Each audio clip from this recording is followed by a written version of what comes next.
Monsieur le maire, chers collègues, la proposition de la ville de Paris de rendre hommage à la résistante et combattante guadeloupéenne Solitude en baptisant un jardin de Paris du nom de cette personnalité qui est au cœur de nombreux Français et notamment des ultramarins, cette délibération est respectable et nous pourrions la soutenir. Le parcours de Solitude, en effet, mérite notre respect et notre reconnaissance, car il est un exemple pour tous ceux qui luttent pour leur liberté. Par contre, accoler à son nom l'épithète de mulâtresse nous paraît très problématique, au regard de la charge négative, voire insultante de ce mot sorti tout droit du vocabulaire esclavagiste et de ses fantasmes révisionnistes. Pour ceux qui en doutaient, je rappellerai quelques éléments de cette sémantique.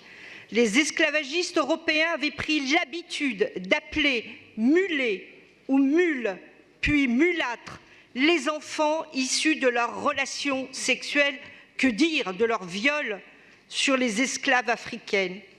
Et le terme n'est pas choisi au hasard, à la légère, car le mulet est un animal hybride, stérile, qui résulte d'un croisement d'un âne et d'une jument. Dans l'esprit des colons, l'union avec une africaine est par essence contre nature et pourrait se comparer à cette hybridation entre deux espèces. Autant dire que le terme est extrêmement méprisant et injurieux.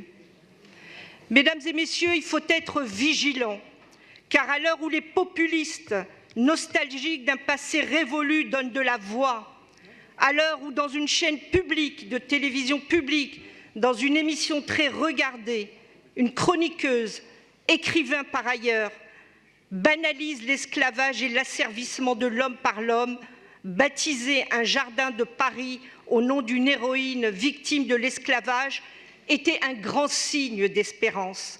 Par contre, l'accolement du mot mulâtresse vient anéantir cet élan. Paris et ses élus ont toujours dénoncé la cruauté et la barbarie de cette période sombre de notre histoire qu'a été l'esclavage.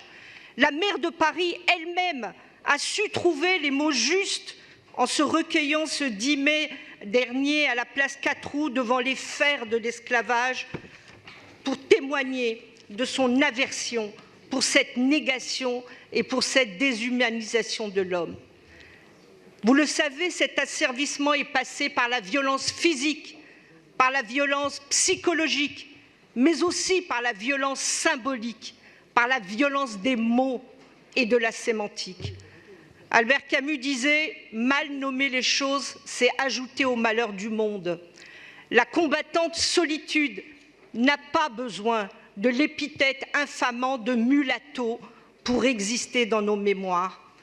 Il nous appartient de faire ce travail de mémoire pour débarrasser notre inconscient collectif des stigmates négatifs issus de ce système ou esclavagiste et colonial. C'est un travail difficile, car les mots sont comme une deuxième peau, encore plus aliénante quand elle vous est imposée. Donc, je voudrais simplement dire que, citer Amin Maalouf, parce qu'il disait dans ses identités meurtrières, c'est le regard qui vous enferme souvent et qui enferme les autres dans leur plus petite appartenance. Mais aussi, c'est ce regard qui permet de le libérer. Alors, libérons la combattante Solitude de son passé d'asservissement qui l'a réduit à une descendante de mulet, une mulâtresse. Et c'est pour toutes ces raisons qu'au nom du groupe que je représente et par leur voix, nous ne pourrons pas voter cette délibération, même si, comme l'a rappelé Madame Fanfan, elle a le but d'honorer et de célébrer le parcours mobilisateur et exemplaire d'une figure féminine qui a défendu jusqu'à la mort la liberté et la dignité.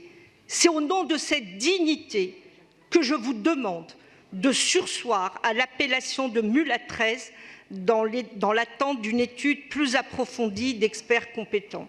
Je vous remercie.